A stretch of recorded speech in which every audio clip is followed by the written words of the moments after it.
الحمد لله رب العالمين والصلاة والسلام على رسوله الأمين وعلى آله وصحبه أجمعين ومن تبعهم بإحسان إلى يوم الدين.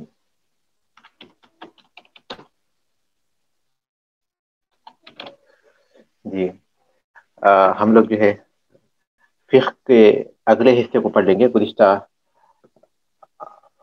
گزشتہ ہفتہ جو ہم نے پڑھا تھا اس کے بعد کا حصہ انشاءاللہ.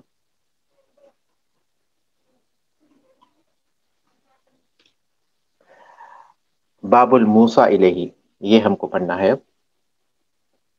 گزشتہ ہفتہ ہم نے پڑھا تھا فصل فی بطلان الوصیہ. اس ہفتہ ہم کو پڑھنا ہے باب الموسیٰ الیہ. شروع کرتے ہیں انشاءاللہ. بسم اللہ الرحمن الرحیم. تجوز الوصیۃ الی کل مسلم عاقل عدل من الذکور والاناث بما يجوز للموصی فعله من قضاء ديونه وتفريق وصيته والنظر في أمر أطفاله. ومتى أوصى إليه بولاية أطفاله أو مجانينه ثبتت ولايته عليهم ونفذ تصرفه لهم بما لهم فيه الحظ من البيع والشراء وقبوله ما يوهب لهم والإنفاق عليهم وعلى من تلزمهم مؤونته بالمعروف والتجارة لهم ودفع مالهم ودفع أموالهم مضاربة بجزء من الربح. وإن اتجر لهم بنفسه فليس له من الربح شيء وله أن يأكل من مالهم عند الحاجة بقدر عمله ولا غرم عليه ولا يأكل إذا كان غنيا لقول الله تعالى ومن كان غنيا فليستعفف ومن كان غنيا فليستعفف ومن كان فقيرا فليأكل بالمعروف. وليس له أن يوصي بما أوصي إليه به وليس له أن يوصي بما أوصي إليه به ولا أن يبيع ويشتري من مالهم لنفسه. ويجوز ذلك للأب فلا يلي مال الصبي والمجنون إلا الأب أو وصيه أو الحاكم.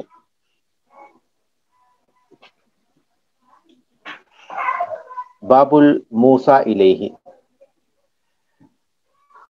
باب موسیٰ الیہ کے باب میں، جس کو وصیت کی جاتی ہے اس کے باب میں. جس کو وصیت کی جاتی ہے اس کے باب میں. تجوز الوصیۃ الی کل مسلم. وصیت کرنا جائز ہے ہر مسلمان کو، عاقل عاقل کو، عدل عادل کو، من الذکور والاناث مردوں اور عورتوں میں سے. وصیت ہر مسلمان عاقل عادل کو کرنا جائز ہے مردوں اور عورتوں میں سے. بما یجوز للموصی فعلہ ہر اس چیز میں جس کا کرنا وصیت کرنے والے کے لیے جائز ہے. ہر اس چیز میں جس کا کرنا وصیت کرنے والے کے لیے جائز ہے. من قضاء دیونہ اس کے قرضوں کو ادا کرنے میں، و تفریق وصیتہ اور اس کی وصیت کی تقسیم میں، والنظر فی امر اطفالہ اور اس کے بچوں کی دیکھ بھال کرنے میں، والنظر فی امر اطفالہ اور اس کے بچوں کی دیکھ بھال کرنے میں. ومتی اوصی الیہ بولایۃ اطفالہ اور جب وہ اپنے بچوں کی ولایت کی وصیت کرے، او مجانینہ یا اپنے بچوں میں جن کو عقل نہیں ہے، جو بے عقل ہے ان کی وصیت کرے. اور جب وہ اپنے بچوں یا جو ان میں غیر عاقل ہیں، بے عقل ہیں، ان کی ولایت کی وصیت کرے، ثبتت ولایتہ علیہم تو اس کی ولایت ان پر قائم ہو گئی، تو اس کی ولایت ان پر قائم ہو گئی. ونفذ تصرفہ لہم اور اس کا تصرف ان پر نافذ ہو گیا. اس کا تصرف ان پر نافذ ہو گیا، بما لہم فیہ الحظ، ان چیزوں میں جن میں ان کا فائدہ ہو، ان چیزوں میں جن میں ان کا فائدہ ہو، من البیع والشراء، جیسے خرید و فروخت ہے، جیسے خرید و فروخت ہے، وقبولہ ما یوہب لہم، اور اس کے قبول کرنے میں جو چیز انہیں ہبہ کی جائے، اور اس کے قبول کرنے میں جو انہیں ہبہ کی جائے، والانفاق علیہم، اور ان پر انفاق کرنے میں، یعنی اس کا تصرف نافذ ہو گیا کن چیزوں میں، ان چیزوں میں جن میں ان کا فائدہ ہے، جیسے خرید و فروخت، اور جو چیز انہیں ہبہ کی جائے اسے قبول کرنے میں اور ان پر انفاق کرنے میں، وعلی من تلزمہم معونتہ بالمعروف، اور جن پر اس موسی کا، وصیت کرنے والے، اور اس وصیت کرنے والے پر جن کا نفقہ واجب ہوتا ہے، ان پر خرچ کرنے میں بھلائی کے ساتھ، وعلی من تلزمہم، اور انفاق کرنے میں ان پر جس پر لازم ہے، معونتہ، جن کا نفقہ اس پر لازم ہے، بالمعروف ہی، دستور کے ساتھ، معروف کے ساتھ، بھلائی کے ساتھ، والتجارت لہم، اور ان کے لیے تجارت کرنے میں، یعنی جن کے ولایت سے حاصل ہوئی ہے وصیت کے ذریعے، ان کے مال کی تجارت کرنے میں، ودفع اموالہم مضاربۃ، اور مضاربت کے طور پر، بطور مضاربت ان کا مال حوالے کرنے میں، بجزء من الربح، فائدے کے ایک حصے کے بدلے میں، اور بطور مضاربت ان کا مال دینے کے سلسلے میں، فائدے کے ایک حصے کے بدلے میں، وَإِنِ اتَّجَرَ لَهُم بِنَفْسِهِ، اور اگر وہ ان کے مال میں خود تجارت کرے، اور اگر وہ خود تجارت کرے ان کے مال میں، فَلَيْسَ لَهُ مِنَ الرِّبْحِ شَيْءٌ، تو اسے کچھ بھی فائدہ نہیں ملے گا، تو اسے کچھ بھی فائدہ حاصل نہیں ہوگا، وَلَهُ أَنْ يَأْكُلَ مِنْ مَالِهِمْ، اور اس کے لیے جائز ہے کہ وہ ان کے مال میں سے اس قدر کھائے، ان کے، اور اس کے لیے جائز ہے کہ ان کے مال میں سے عند الحاجتی، ان یأکل من مالہم عند الحاجتی، ان کے مال میں سے حاجت کی صورت میں کھائے، بقدر عملہ، اپنے عمل کے مطابق، ولا غرم علیہ، اور اس پر کوئی قرض نہیں،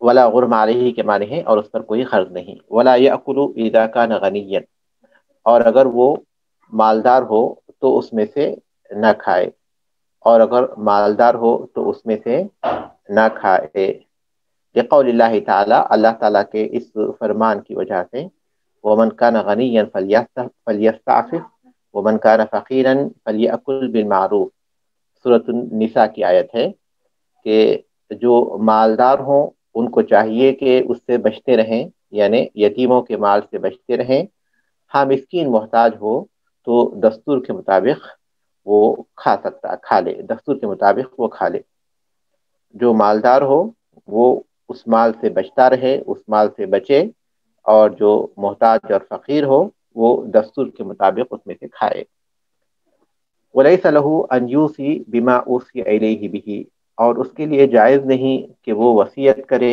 اس چیز کی جس کی اسے وصیت کی گئی ہے، اور اس کے لیے جائز نہیں کہ وہ کسی اور کو اس چیز کی وصیت کرے جس کی اسے وصیت کی گئی ہے، وَلَا أَنْ يَبِيعَ وَيَشْتَرِيَ مِنْ مَالِهِمْ بِنَفْسِهِ، اور یہ جائز نہیں کہ وہ ان کے مال میں سے اپنے لیے خرید و فروخت کرے،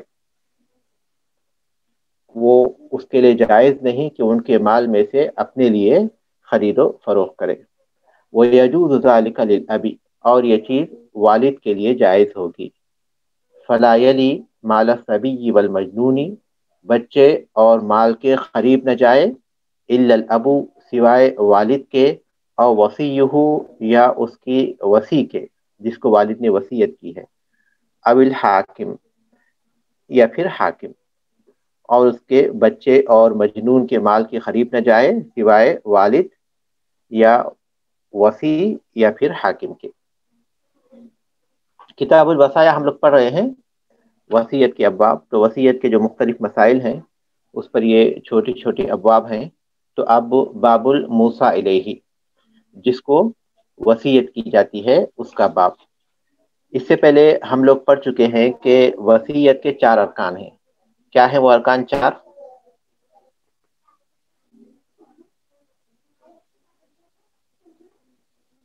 وصیت کے 4 ارکان کیا ہیں؟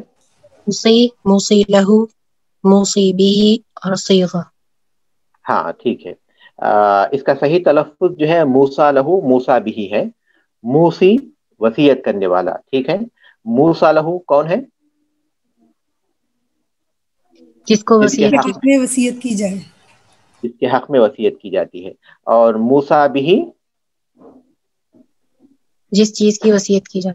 ہاں وہ کیا چیز ہے جس کی وصیت کی جائے، اس کو موسیٰ بھی کہتے ہیں۔ 5ویں چوتھی چیز ہے صیغہ، جس صیغے سے جن الفاظ کی وصیت کی جاتی ہے۔ یہ ارکان ہے، یہ ارکان ہے، لیکن موسیٰ الیہ یہ ارکان میں شامل نہیں ہے۔ وصیت کے مختلف چیزوں میں سے ایک چیز ضرور موسیٰ الیہ ہے، اور اس کے معنی ہے جس شخص کو وصیت کی جاتی ہے۔ جیسے کہ زید عمرو کو وصیت کرتا ہے کہ دیکھو میں تم کو وصیت کرتا ہوں کہ میرے مال میں سے اتنا فلاں کو دینا چاہیے، اور میرے بچوں کی تمہیں جو چھوٹے ہیں ان کی نگرانی کرنا چاہیے، یا فلاں کام کرنا چاہیے۔ تو امر جو ہے موسیٰ الیہ ہو گیا، امر موسیٰ الیہ ہے، کیونکہ زید نے امر کو وصیت کی ہے۔ لیکن یہ وصیت کے ارکان میں سے نہیں ہے، وصیت کے اہم چیزوں میں سے ضرور ہے۔ تو یہ موسیٰ الیہ جس کو وصیت کی جاتی ہے موسی کی جانب سے، ان باتوں کی جن کی موسی وصیت کرتا ہے، وہ کیسا ہونا چاہیے، یہ اس بارے میں ہے، یہ باب اس بارے میں ہے کہ موسیٰ الیہ کی کیا ذمہ داریاں ہیں جس کو وصیت کی جاتی ہے، اور پھر یہ کہ موسیٰ الیہ میں کیا صفات ہونی چاہیے۔ ہر ایک کو موسیٰ الیہ نہیں بنایا جا سکتا، بلکہ کچھ باتوں کا اس کے اندر ہونا ضروری ہے۔ اہل علم نے موسیٰ الیہ کے بارے میں جو تفسیر کی ہے وہ یہ، هو الذی عہد الیہ بالتصرف بعد الموت سواء فی المال او الحقوق، وہ شخص ہے جس سے وہ وعدہ لیتا ہے تصرف کرنے کا اپنی موت کے بعد، چاہے وہ مال میں ہو یا حقوق میں ہو۔ موسی اپنی وفات کے بعد جس شخص کو تصرف کرنے کی ذمہ داری دیتا ہے یا اس سے وعدہ لیتا ہے اس کے مال میں یا اس کے حقوق میں، وہ ہے موسیٰ الیہ۔ موسیٰ الیہ موت کے بعد ویسے ہی ہوتا ہے جیسے زندگی میں آدمی اب کسی کو وکیل بنا دیتا ہے۔ ہم باب الوکالہ پڑھ چکے ہیں کہ آدمی اپنی زندگی میں اپنی کچھ کاموں کے تعلق سے کسی کو ذمہ دار بنا دیتا ہے، جس کو وکیل بولتے ہیں۔ اب موت کے بعد اگر کوئی شخص کسی کو ذمہ دار بناتا ہے اس کے بعد، تو اس کو موسیٰ الیہ کہتے ہیں۔ تو موسیٰ الیہ وہی درجے میں ہے جیسا کہ ایک زندہ آدمی کے لیے وکیل ہوتا ہے۔ مؤلف رحمۃ اللہ علیہ کہتے ہیں تجوز الوصیۃ الی کل مسلم، وصیت ہر مسلمان کو کرنا جائز ہے، یعنی ہر مسلمان کو موسیٰ الیہ بنانا جائز ہے۔ کس کو بنانا جائز ہے؟ مسلمان کو، عاقل کو، عادل کو۔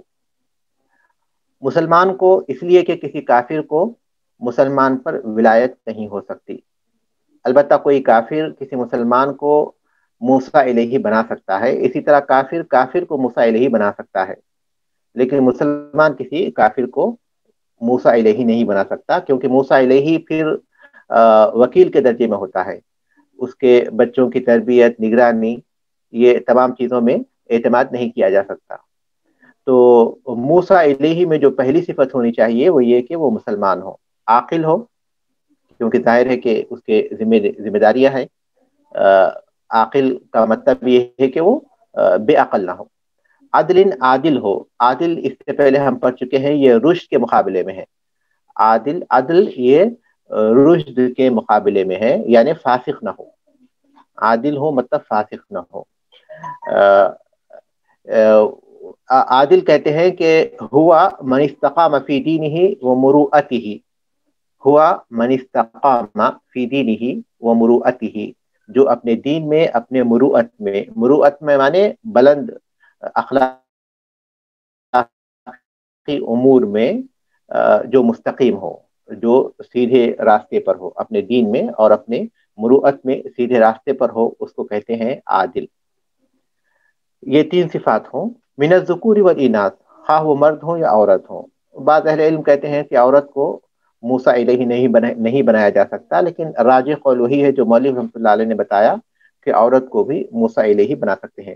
تو موسیٰ الیہ خواہ مرد ہو یا عورت ہو، لیکن ضروری ہے کہ وہ مسلمان ہو، عاقل ہو اور عادل ہو۔ یہ موسیٰ الیہ کے اوصاف ہیں، لیکن وہ کس چیز میں اس کو وسیع بنائے گا، کن چیزوں میں وسیع بنائے گا؟ بما یجوز للموصی فعلہ، ان تمام چیزوں میں جس کا موصی کو کرنا جائز ہے، یعنی وصیت کرنے والے کے لیے جو امور جائز ہیں، تو وہ اپنے بعد کرنے کے لیے موسیٰ الیہ کو مقرر کر سکتا ہے۔ ان کاموں کو وصیت کرنے والے کے لیے جو کام اس کی زندگی میں جائز ہوتے ہیں، ان کاموں کا وہ ذمہ دار بنا سکتا ہے، کس کو؟ موسیٰ الیہ کو۔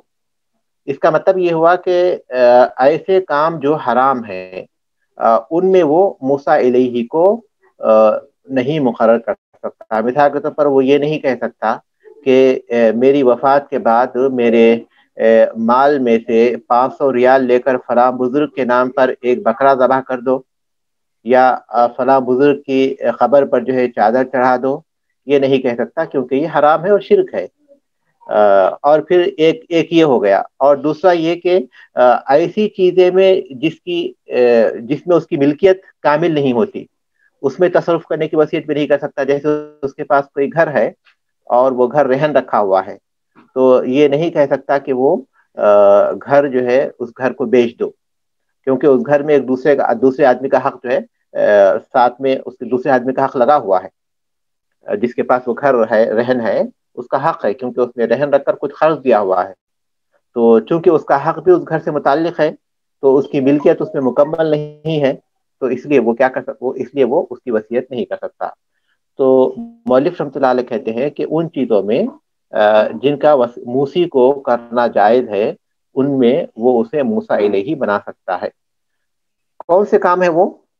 مثال کے طور پر تو کچھ مثالیں دیتے ہیں مؤلف رحمۃ اللہ علیہ۔ من قضاء دیونہ، اس کے قرضوں کو ادا کرنے میں موسیٰ الیہ کو وہ اپنی جگہ ذمہ دار بنائے گا۔ اس کے قرض ہیں یا لوگوں کی امانتیں ہیں جو اس کے پاس رکھی ہوئی ہیں، ان کی ادائیگی کے لیے۔ اور کون سا؟ وہ تفریق وصیت ہی، اور اس کی وصیت کی تقسیم کے سلسلے میں، کہ وصیت اس نے کی ہے، بشرطے کہ وہ وصیت کتنی ہو؟ 1 سے کم ہو۔ 1 سے کم ہو، اس کا جائزہ لیں گے۔ اگر 1 سے زیادہ ہے تو وہ جاری نہیں کریں گے۔ تو اپنی وصیت کی تقسیم میں، اور پھر کون سے کس کام میں وہ موسیٰ الیہ کو مقرر کرے گا؟ وَالنَّظَرِ فِي أَمْرِ أَطْفَالِهِ، اور اپنے بچوں کی دیکھ بھال میں۔ دیکھیے، لفظ اطفال سے یہ بات سمجھ میں آتی ہے کہ اگر بچے بالغ ہوں تو ان پر موسیٰ الیہ مقرر نہیں کیا جا سکتا۔ موسیٰ الیہ ان پر مقرر کیا جائے گا، ان بچوں پر جو کہ بالغ نہیں ہے۔ اگر بالغ ہوتے ہیں تو پھر ان کی ضرورت نہیں ہوتی، ان کو نگرانی کی ضرورت نہیں ہے، دیکھ بھال کی ضرورت نہیں ہوتی۔ تو دیکھ بھال کس کی؟ اس کے بچوں کی جو بالغ نہ ہو۔ ان چیزوں میں وہ موسیٰ الیہ کو مقرر کر سکتا ہے۔ وہ متا اوصى الیہ بولایت اطفالہ، اور جب وہ وصیت کرے اپنے بچوں کی ولایت، اور مجانینہ، یا اس کے بچوں میں کچھ بے عقل ہیں، عقل کے کمزور ہیں، ان کی نگرانی کے سلسلے میں وصیت کرے، ثبتت ولایتہ علیہم، تو ان پر اس کی ولایت ثابت ہو جائے گی، کیونکہ وصیت کیا ہے۔ کس نے وصیت کیا ہے؟ موسی نے وصیت کی ہے، اور اس کی وصیت کے اعتبار سے اس کے بچوں پر اور اس کے بے عقل جو بچے ہیں ان پر اس کی ولایت، گویا وہ ولی ہو جائے گا، ولایت اس پر ثابت ہو جائے گی۔ جب ولایت ثابت ہو جائے گی تو ولایت سے متعلق جو امور ہے وہ بھی وہ کر سکتا ہے۔ مثال کے جیسے کہ وَنَفَذَ تَصَرُّفُهُ لَهُمْ، اور اس کا تصرف ان کے لیے نافذ ہو جائے گا، اس کے مختلف کام بطور ولی وہ انجام دے گا. بما لہ فیہ الحظ، جس میں ان کا فائدہ ہے. کیونکہ یہ ولایت ہے اور ولایت ایک ذمہ داری ہے. اب جب ذمہ دار ہے تو اس کو جو ہے تصرف ایسے تصرف کرنا اس کے لیے ضروری ہے جو ان لوگوں کے حق میں ہو، ان کے خلاف نہ ہو. جن کا وہ نگران ہے وہ ان کے فائدے میں ہو، تو اس کا تصرف نافذ ہو جائے گا ان چیزوں میں جن میں ان کا فائدہ ہے. کس کا فائدہ ہے؟ جن کا وہ موسیٰ الیہ ہے، ان بچوں کا فائدہ ہے. جیسے بیع و شراء ہے، خرید و فروخت ہے. تو فائدے کے مقام پر وہ تصرف کرے گا. مثال کے طور پر کوئی ایسی تجارت ہے جس میں اسے معلوم ہے کہ نقصان ہے، اس میں تصرف نہیں کر سکتا. کوئی ایسی تجارت ہے جس میں اسے معلوم ہے کہ اس میں نفع اور نقصان برابر ہے، تو اس میں بھی تصرف نہیں کرے گا کیونکہ بے فائدہ ہوگا. کوئی ایسی تجارت ہے جس میں اسے معلوم ہے کہ اس میں نفع ہے، تو اس میں تصرف کر سکتا ہے. یا پھر اس کے مقابلے میں اسے یہ معلوم ہوتا ہے کہ اس میں زیادہ نفع ہے، تو وہ اس میں تصرف کر سکتا ہے. تو بہرحال تو اس کا مطلب یہ ہوا کہ وہ تصرف کرے گا امانت داری کے ساتھ. ایسی چیزوں میں جس میں ان کا فائدہ ہے، جن کا وہ نگران ہے. یہ ایک بات ہو گئی. اس کے تصرف کی مختلف شکلیں ہو سکتی ہیں، مختلف صورتیں ہیں کہ وہ کن کن چیزوں میں تصرف کر سکتا ہے. دوسرے تصرف کی صورت کیا ہے؟ وَقَبُولِهِ مَا يُوهَبُ لَهُمْ، اور ان چیزوں کو قبول کرنے میں جو انہیں ہبہ کی جائے. کوئی شخص اگر اپنی کوئی چیز ان بچوں کو ہبہ کرتا ہے تو چونکہ یہ ان کا موسیٰ الیہ ہے، یعنی ان کا ولی ہے، اسے ولایت کا درجہ حاصل ہے، تو وہ قبول کرے گا ان چیزوں کو، کیونکہ اس میں ان کا کوئی نقصان نہیں ہے. ان بچوں کا کوئی نقصان نہیں ہے، بلکہ اس میں ان کا فائدہ ہی ہے، کیونکہ کسی نے کچھ ان کو ہبہ کیا ہے، عطیہ دیا ہے. والانفاق علیہم، اور ایک صورت اس کے تصرف کی ان پر کیا ہے؟ ان پر خرچ کرنے میں، ان کی ضرورتوں پر، ان کے کھانے پانی، ان کے کپڑوں، ان کے دوا علاج، ان تمام چیزوں میں انفاق کرنے میں. انفاق ان پر بھی، ان بچوں پر بھی. وعلی من تلزمہم مؤونتہ بالمعروف، اور جن پر اس موسی کا نفع واجب ہوتا ہے. موسی جس نے وصیت کی ہے، ان کا نفع اس موسی پر واجب ہوتا ہے.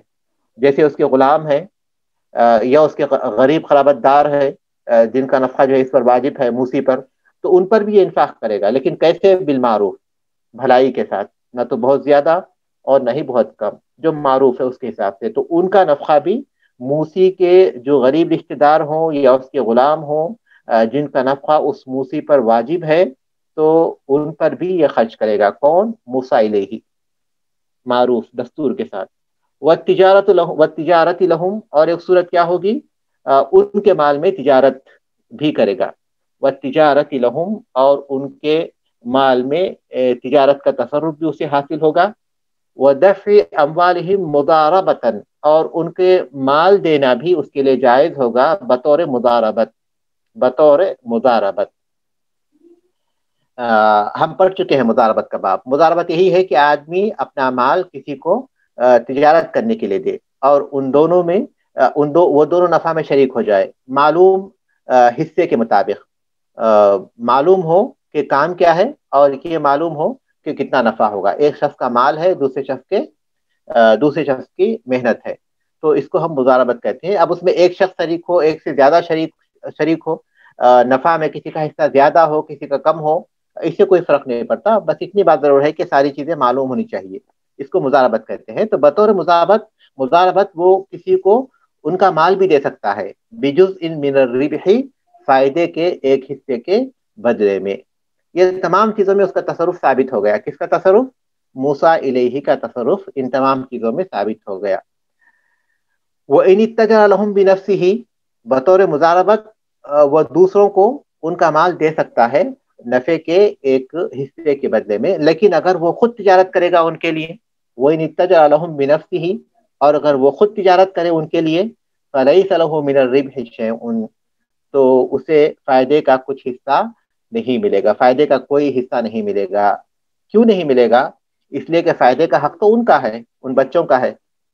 یہ تو صرف نگران تھا، تو یہ تو صرف نگران ہے، تو ایسی صورت میں اسے فائدہ نہیں ملے گا. لیکن اب سوال یہ پیدا ہوتا ہے کہ اگر وہ جو محنت کر رہا ہے، اس کا کیا بدلہ ہے؟ تو یہ جو باب ہے موسیٰ علیہ کی جو ذمہ داری ہے وہ اجر کے لیے کر رہا ہے، اللہ تبارک و تعالیٰ سے اس کے اجر کے طلب میں کر رہا ہے، تو اس لیے کوئی مادی چیز اسے حاصل نہیں ہوگی، اسے کوئی مادی چیز حاصل نہیں ہوگی۔ تو وہ خود اگر تجارت کرے گا تو اسے کچھ نفع نہیں ملے گا، کیونکہ وہ اللہ تبارک و تعالیٰ کی رضامندی کی خاطر اس عمل کو انجام دے رہا ہے، اور جو نفع مل رہا ہے وہ ان بچوں کا ہے، اس کا نہیں ہے، ان بچوں کے مال کا ہے، تو اس کا نہیں ہے، تو اس لیے وہ نہیں ہوگا۔ اور پھر اگر یہ کوئی سوال کرے، کسی کے ذہن میں یہ سوال آئے کہ مزاربت وہ خود اپنے آپ سے کرے کہ بچوں کا مال ہو، اس کی محنت ہو، تو وہ چیز ممکن نہیں، کیونکہ یہی بچوں کا وکیل ہے، یہی بچوں کا ولی ہے، تو وہ خود اپنے لیے عقد کیسے کر سکتا ہے؟ یعنی مزاربت میں تو ایک عقد ہوگا، ایک ایگریمنٹ ہوگا جس میں ایک دو شخص ہوتے ہیں، لیکن یہاں تو یہاں تو سب کچھ جس کے ہاتھ میں ہے، تو وہ اپنے میں اپنے عقد کر لے، تو یہ چیز ممکن نہیں، تو ایسی صورت میں وہ اپنے سے مزاربت بھی نہیں کر سکتا اپنے آپ سے، تو وہ نفع نہیں لے گا۔ لیکن ایسا نہیں کہ دروازہ اس کے لیے مکمل بند ہے، لیکن وَلَهُ أَنْ يَأْكُلَ مِنْ مَالِهِمْ، اور اس کے لیے جائز ہے کہ وہ ان کے مال میں سے کھائے، عند الحاجتی بقدر عملہ، ضرورت کے وقت پر، ضرورت کی حالت میں اپنے کام کے مطابق۔ دیکھیں دو چیزیں ہیں، ایک یہ کہ وہ غریب ہے، محتاج ہے، بچوں کے مال میں تجارت کرنے کے لیے وہ وقت دے رہا ہے، اس وقت میں اس کے دوسرے کام متاثر ہو رہے ہیں، اور اس کے پاس اگر اس کے پاس یہ سب کرنے کے باوجود بھی اگر مال ہے تو وہ بچوں کے مال میں سے نہیں لے گا، لیکن یہاں اس شخص کی ہم بات کر رہے ہیں جو محتاج ہے، جس کو ضرورت ہے، تو ایسی صورت میں وہ کھا سکتا ہے ان کے مال میں سے، ضرورت کے موقع پر اپنے کام کے مطابق۔ دیکھیں گے کہ اس کام کا کتنا بدلہ ہوتا ہے، اس طرح کا کام اگر کوئی شخص کرتا ہے کسی دوسرے شخص کے لیے، اس کو کتنی اجرت دی جاتی ہے، تو اتنا ہی وہ حاجت کے مطابق لے سکتا، اتنا نہیں لے گا، پر مثال طور پر سمجھیے کہ اس کی اجرت تو زیادہ ہوتی ہے، لیکن اس کے کھانے پینے کی حاجت تو اس سے کم ہے، تو وہ صرف کھانے پینے کی حاجت کی حد تک ہی لے گا، اس سے زیادہ نہیں لے گا۔ تو پہلے تو وہ اندازہ لگائیں گے کہ کیا جتنی اس کی حاجت ہو رہی ہے اتنا اس کے عمل کے مطابق ہے، عمل کے مطابق ہے تو ٹھیک ہے، لیکن عمل سے کم ہے تو اس کو زیادہ لینا جائز نہیں ہے، لیکن عمل سے زیادہ ہے تو وہ حاجت کے اتنا ہی لے گا۔ تو وَلَهُ أَنْ يَأْكُلَ مِنْ مَالِهِمْ، اور اس کے لیے جائز ہے کہ وہ ان کے مال میں سے کھائے، عند الحاجتی، حاجت کے موقع پر، بقدر عملہ، اپنے عمل کے مطابق، کیونکہ یہ بچے یتیم کے مطابق، یتیم کے مال کی طرح ہے، یتیم کے مال میں جس طرح کے احکام ہے ویسے ہی احکام اس میں بھی ہے، کیونکہ وہ بچوں کا نگران بنا ہے، وہ بچوں کا نگران بنا ہے جن کے والد اس کو وصی بنا ہے، جن کے والد اس کو موسیٰ علیہ بنا ہے، ٹھیک ہے۔ ولا غرم علیہ، اور اس پر کوئی قرض بھی نہیں ہوگا۔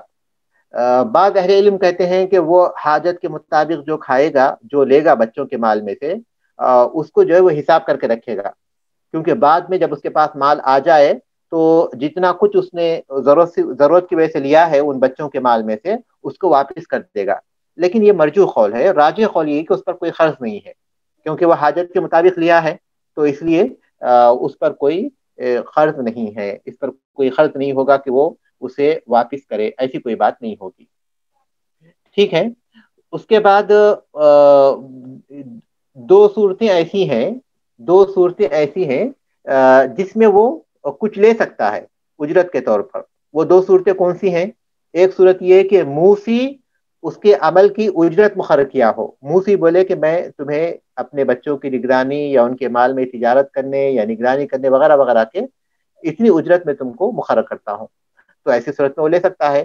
یا حاکم اس کے کام کو دیکھ کر اس کی کوئی اجرت مقرر کرے، حاکم یا قاضی یہ مقرر کر دے، تو ایسی صورت میں وہ اجرت کے طور پر جو مقرر کرے ہوں حاکم یا موسی لے سکتا ہے، لیکن ایسی کوئی بات نہیں ہے تو وہ نہیں لے سکتا، الا یہ کہ وہ محتاج ہو، تو اتنا جو اس کے عمل کے مطابق ہوتا ہے اور وہ اس کی حاجت کے مطابق ہوتا ہے۔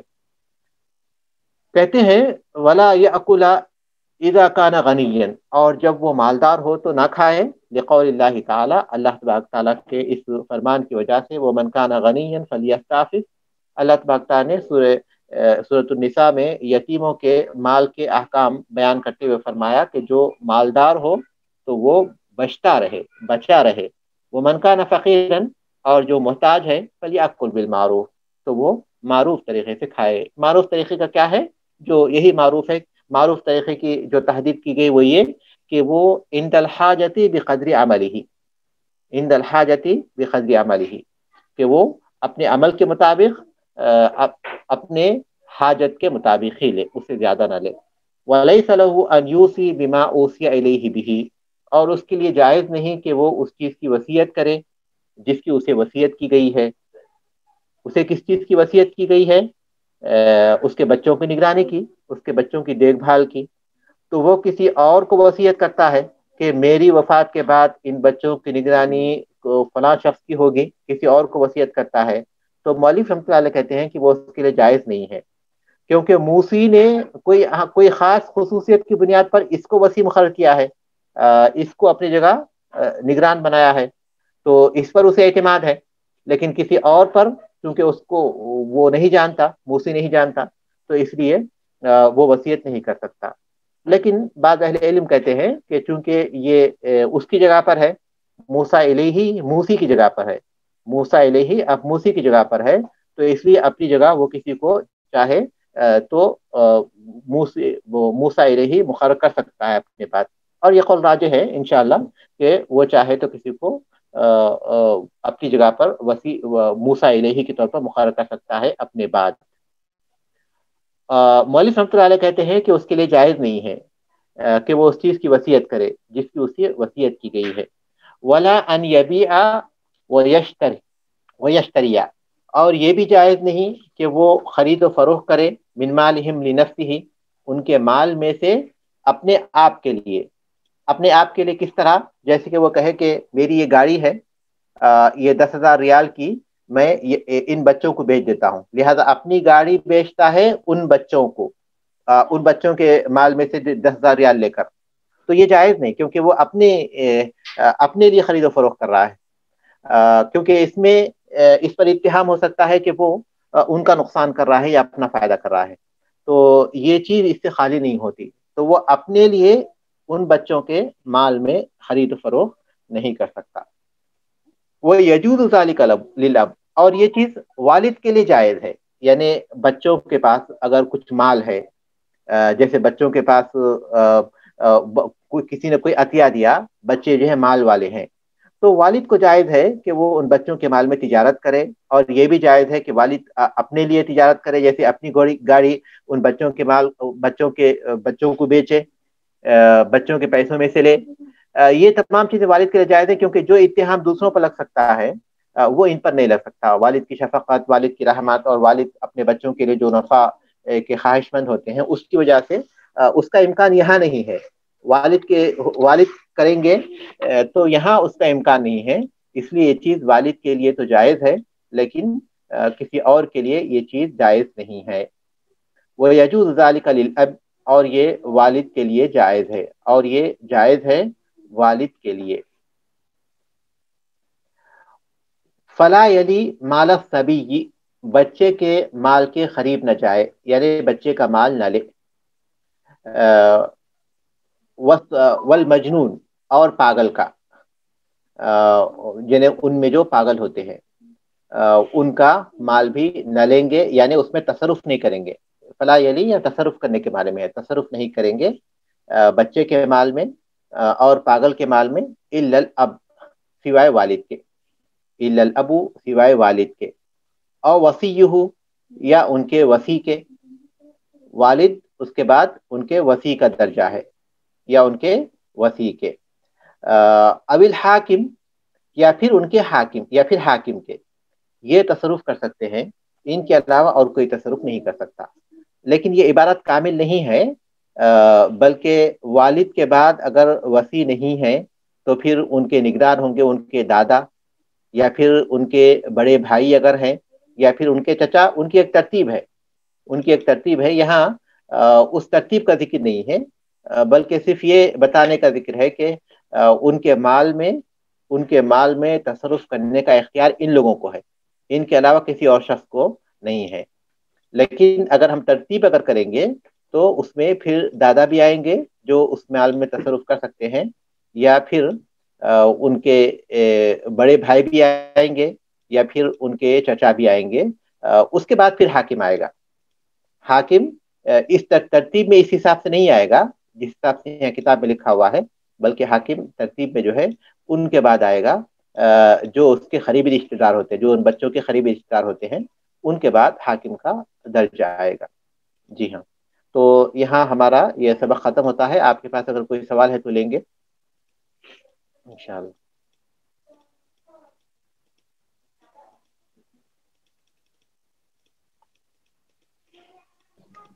شیخ صاحب یہ یلی کا کیا مطلب ہے؟ وما جو ابھی اینڈ پہ پڑھا ہے فلا یلی مال السبی. قریب نہیں جا سکتے اور قریب نہیں جائیں گے، یعنی تصرف نہیں کریں گے. یہاں تصرف ٹھیک نہیں کرنے کے معنی میں تصرف نہیں کریں گے، لیکن اس کے لفظی معنی ہوتے ہیں قریب جانا، قریب ہونا، قریب جانا. ٹھیک ہے، جزاک اللہ. اور آپ نے کہا کہ وہ لسٹ بھی ہے، یعنی الابی کے والد کے سوائے، تو اس کے بعد وہ لسٹ ہم ایڈ کر لیں یہاں پہ؟ ہاں بالکل. وہ والد اور اپنے پھر دادا. ہاں دادا ہیں، پھر بھائی ہیں، پھر چچا ہیں. اچھا، دادا، بھائی اور پھر چچا. جی. یہ جو آپ نے شروع میں بتایا تھا عادل جو ہے وہ فاسق کے مقابلے میں ہے، اور پھر عادل کی آپ تفصیل میں بتا رہے تھے کہ جو اپنے دین اور مرویت میں سیدھے رستے پر ہوں. یہ مجھے لفظ سمجھ نہیں آئی تھی. اس سے پہلے بھی یہ سبق تھا. مروت کہتے ہیں، مروت کہتے ہیں ایسی چیزوں کو جو جس کو معاشرے میں اچھی نظروں سے دیکھا جاتا ہے، یا پھر اچھا اس کے خلاف چیزوں کو جو ہے اچھی نظروں سے نہیں دیکھا جاتا. اس کی ایک مثال یہ ذہن میں رکھیے. مثال کے طور پر آج سے جی تقریباً 15-20 سال پہلے، آج سے تقریباً 15-20 سال پہلے، بلکہ ہاں ہم کہہ سکتے ہیں کہ 25-30 سال پہلے ہوٹل میں کھانا ایک معیوب بات تھی. اگر کوئی شخص ہے ہوٹل میں کھاتے ہوئے دیکھا جاتا تو معاشرے میں لوگ اس کو ناپسند کرتے تھے، لیکن آج تو آج ایک عام بات ہو گئی وہ چیز. تو اس وقت یہ مروت کے خلاف تھی وہ چیز، یعنی ایسی چیزیں جو معاشرے میں اچھی نظر سے نہیں دیکھی جاتی. مثال کے طور پر آج بھی اگر کوئی شخص جو ہے چلتے ہوئے کھاتا ہے، ہاتھ میں کچھ پکڑا ہوا ہے سینڈوچ وغیرہ، اور وہ چلتے ہوئے کھاتا ہے، تو اس کو اچھا جی نہیں سمجھا جاتا، اچھا نہیں سمجھا جاتا آج بھی. تو یہ مروت کے خلاف ہے. تو مروت اس چیز کو کہتے ہیں جس کو معاشرے میں اچھی نظروں سے دیکھا جاتا ہے. تو وہ آدمی جو مروت میں بھی، تاکہ معاشرے میں بھی وہ نیک نام ہو، ایسا نہ ہو کہ معاشرہ اسے ناپسند کرتا ہو. تو ایسا شخص جو اپنے دین میں بھی مستقیم ہے، اللہ تبارک تعالیٰ کے ساتھ اس کا معاملہ بھی صحیح ہے، اور لوگوں کی نظروں میں بھی وہ مناسب ہے، تو اس کو کہتے ہیں صحیح. کہ وہ مروت بھی جو ہے، مروت بھی اس کی مستقیم ہے. جزاک اللہ خیر. یہ کہاں جی سے نکلا ہوگا شخص یہ لفظ مروت؟ یعنی رویا جس میں کہ دیکھنے میں وہ صحیح لگے، ہاں کہاں سے؟ بظاہر اسی سے لگ رہا ہے، اسی سے لگ رہا ہے. ہوں اردو میں اسے صحیح. اسی معنی میں استعمال کرتے ہیں.